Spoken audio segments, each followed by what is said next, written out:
It's time now for the Thursday edition of Speakeasy. Now, here's your host. Attorney General Charlie Graddick is my guest today, and it's a pleasure to have him. He's had a rare experience. He has been waiting for about 30 minutes, and you're not used to waiting and being still that long, are you? No, Geri. Generally, our schedule puts us right down to the wire everywhere we went, but I want to tell you this, it's been an enjoyable wait, just chatting with you. Well, I've enjoyed it, too. In particular, I'm going to go right into this because I've had 30 minutes with you. And y'all, he's a normal person. He smiles and he laughs. He has a sense of humor. He listens to you. You know, I want to pay you a compliment. So many politicians that I meet do not listen to you. Well, you know, I think a lot of people in this world have trouble listening. I think we ought to have a course in schools of just listening. Let me respond to that. I found that there's been a lot of people sometimes in the media that wouldn't listen. Yeah, I bet you have. Or they hear half. And I think they're probably just programmed to do it. You know, you're sent to a location to do a story, and you get a background of what you're allegedly going to hear, and you're right, politicians are bad about not listening. They want to talk too much. Well, I'll make one more comment about that, and then we're going to get to know Charlie Graddick. But so often, they are moving so fast, and they've got the set spill, and, I mean, it's just like an automation thing, and they come in, they shake your hand, and they never turn off. But I watched you today. You didn't come in that way. I never sensed that from you. You know, you seemed relaxed and very at ease, and I really was impressed with that. You were talking about a lady coming up to you about your public image. Yes. And, of course, I would think you were stern and tough and unbendable and that type of thing. Never smiled. Well, I saw a poll recently, and it's apparently been confirmed by a personal experience. No, it has been confirmed. The poll indicated that there was a group of people, mostly ladies, that thought that Charlie Graddick was tough, mean, had no compassion, never smiled, etc., etc. And I was on the elevator, and a lady looked at me and she said, "You're Charlie Graddick, aren't you?" And I said, "Yes, ma'am." And she said, "You're smiling." And I said, "Yes, ma'am, I do that all the time." And she said, "Would you smile again?" And I said, "Yes, ma'am, I'd be happy to." And she said, "Well, I've always thought that you were mean." And I said, "Ma'am, I'll tell you, the job that I have, when you're dealing with folks in Montgomery, Alabama, it's nothing to laugh about, but sometimes it's a joke. And the other matters, dealing with crime victims, is something that's really nothing to smile about either." And I said, "I have 3 lovely children and a great wife, and coach Little League football and soccer and fish and hunt and just loved laugh all the time and have a good time. But just my public image is one of just apparently sternness and maybe mean and no compassion." Yeah.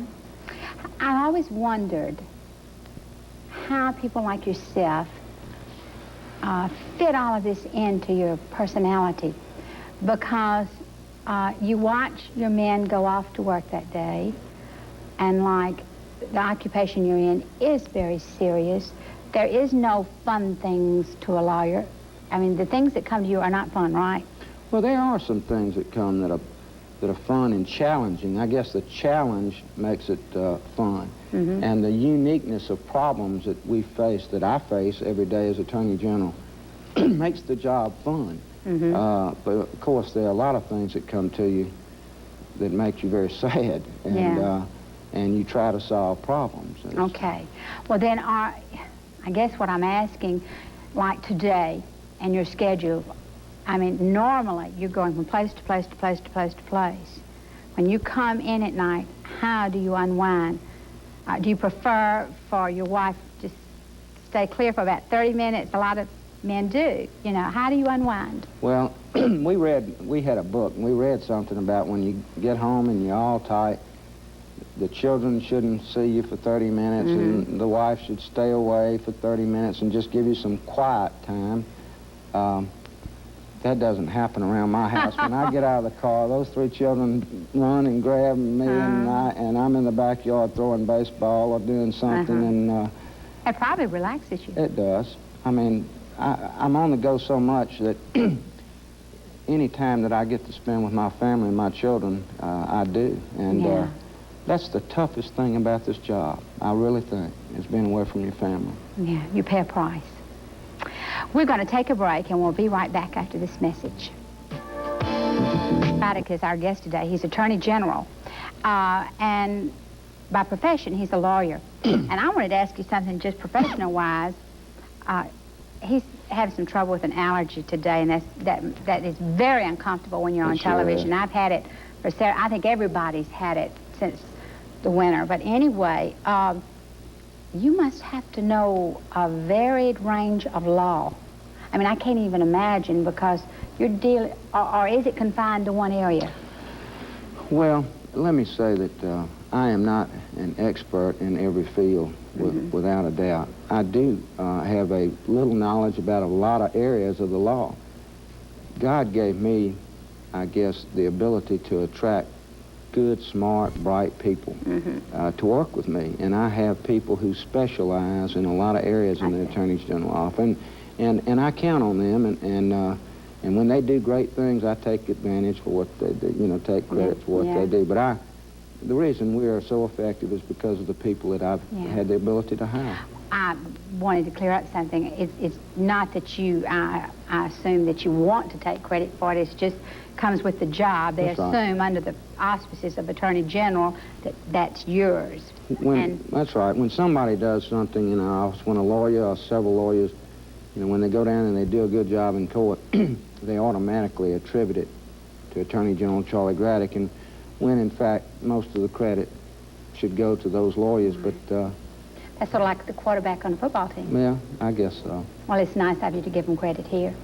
I want to find out about you, a little bit about your personality. Are you very organized? Most of the time. Or do you have a great deal of help, people behind you who help you be organized? How about that, Ian? Help you be organized. I won't say a perfectionist. I'm not a perfectionist. But I strive to be organized, and I like others to be organized. Now, there are times that I'm not organized, and that's when I go fishing and hunting and so forth. I just kind of do what I want to do. But at work, when you go on a holiday, how long does it take you to unwind? 2 days, 3 days, what? Very difficult. It's according to where I'm going and what I'm doing. I guess I like to go to Gulf Shores, and it takes me about a day. That place is so great. And then do you get so good for nothing? Yes. And enjoy it? I really enjoy it. Okay. What about your goals, you know, and your future? Well, I am giving serious consideration to running for governor. And if that decision is made, then I'm going to work as hard as I know how to let the people of Alabama know what I want to do for them. And then I want to be the best governor that the state's ever had. What would be the best governor? I think the best governor the state could ever have would be a governor that people really and truly could be proud of, be an honest man, to provide the kind of leadership that Alabama needs, and to put pride and confidence back into this state, and to change our image to one where we could be very proud. And to be that effective, you've got to have very good, honest, effective people working for you. And so I think that would be a good governor. Okay. We're going to take a break. We'll be right back.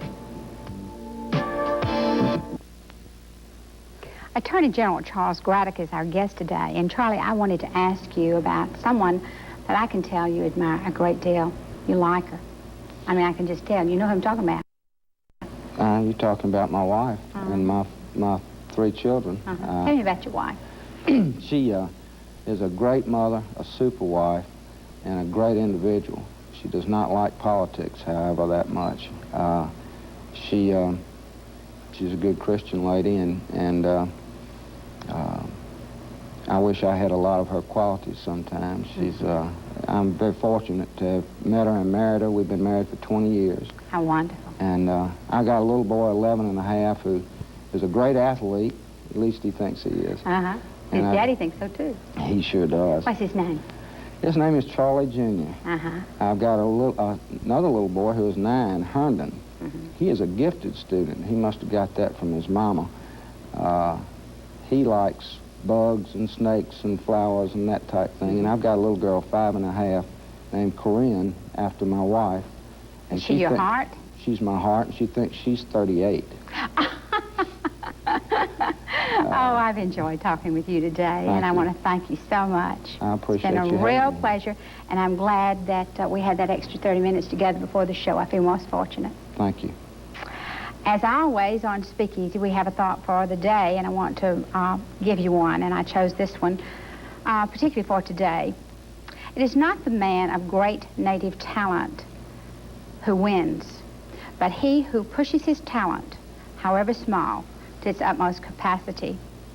And I've always taught my sons that it doesn't matter what you do, how little or big, but just do the best you can. Have a real nice day. We'll see you tomorrow on Speakeasy. Bye now.